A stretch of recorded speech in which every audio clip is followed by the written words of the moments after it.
प्यारे बच्चों, आज हम एक पोएम लेकर के आए हैं। पोएम का टाइटल है माई ट्री।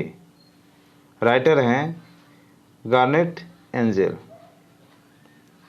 माई ट्री का अर्थ होता है मेरा वृक्ष। राइटर गार्नेट एंजल जो है वह एक अमेरिकन राइटर हैं। और इस पोएम को पढ़ने के बाद जब इस पर मंथन करना हम शुरू किए तो महसूस हुई कि सिर्फ भारत ही नहीं बल्कि दुनिया के दूसरे देशों में भी प्रकृति की पूजा की जाती है। प्रकृति को माना जाता है, पहचान होती है और उसे सम्मान दिया जाता है।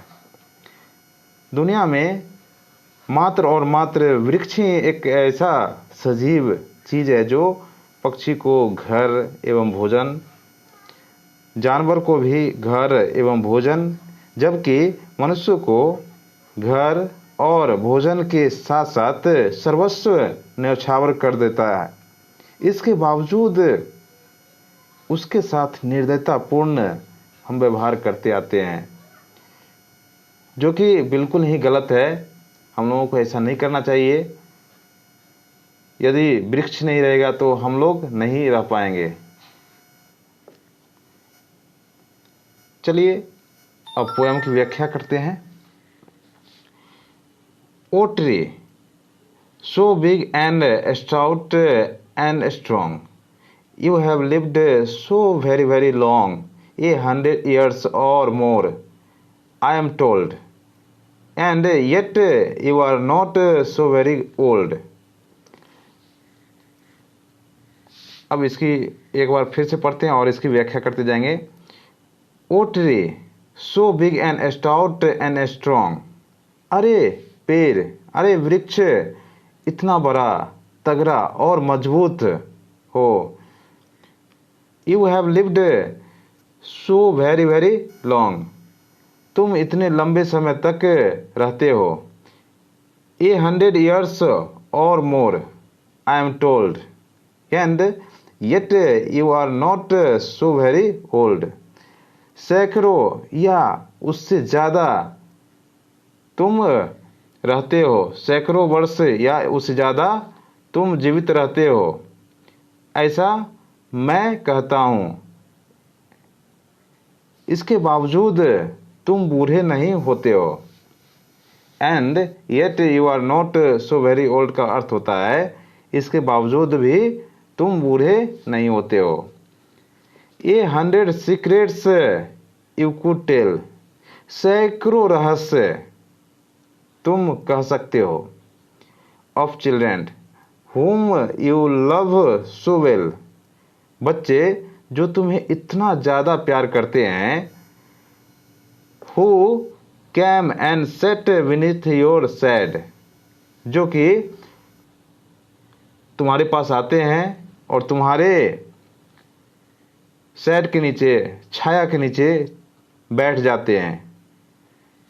और अंडरनीथ योर ब्रांचेज प्लेड, या तुम्हारे शाखाओं के नीचे खेलते हैं।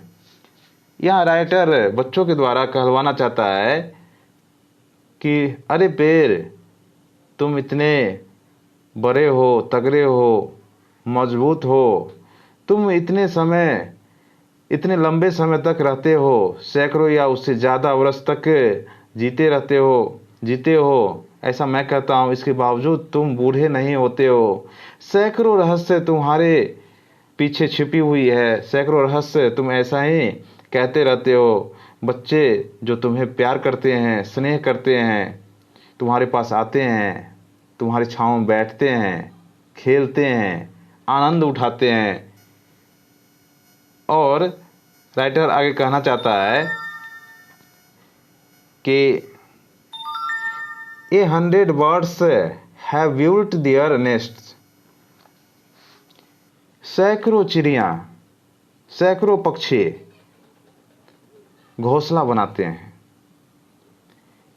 Your lips have softly kissed their breasts, तुम्हारी जो नर्म पत्ते हैं, बच्चे पेड़ से कहते हैं, तुम्हारी जो नर्म पत्ते हैं उससे तुम उसकी छाती को स्नेह करते हो, उसे किस करते हो, उसे चुम्बन करते हो। Your branches seem to touch the sky, तुम्हारी जो शाखाएं हैं वो आसमान को छू रही है। यद्यपि तुम्हारी शाखाएं लगता है आसमान को छू रही है, yet you were once as small as I, जबकि एक समय तुम मेरे ही तरह छोटा था। राइटर कहना चाहता है बच्चों के द्वारा कि पेड़ जो तुम अभी आसमान को छू रहे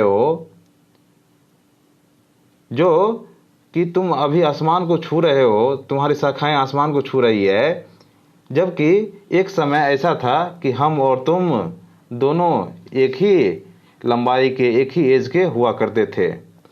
Someday when I have grown up to, कुछ समय जब मैं बहुत बड़ा हो जाऊंगा, I am coming back to visit you, मैं तुम्हें देखने के लिए वापस आऊंगा। And changed though other things will be, बहुत सारी ऐसी वस्तुएं होंगी, बहुत सारी ऐसी चीज होगी जो बदल जाएंगी।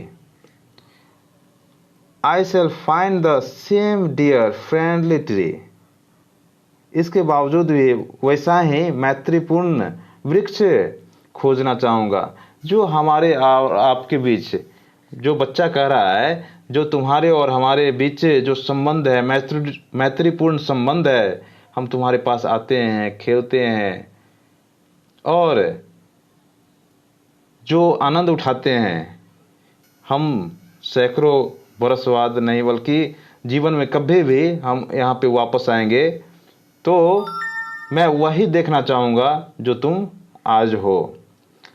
यह प्रे जो है एक बच्चा एक वृक्ष के प्रति, एक पेड़ के प्रति गा रहा है। उम्मीद है कि आपको अच्छे तरीके से समझ में आई होगी। यदि अच्छा लगा तो लाइक, शेयर एंड सब्सक्राइब ज़रूर कर दें।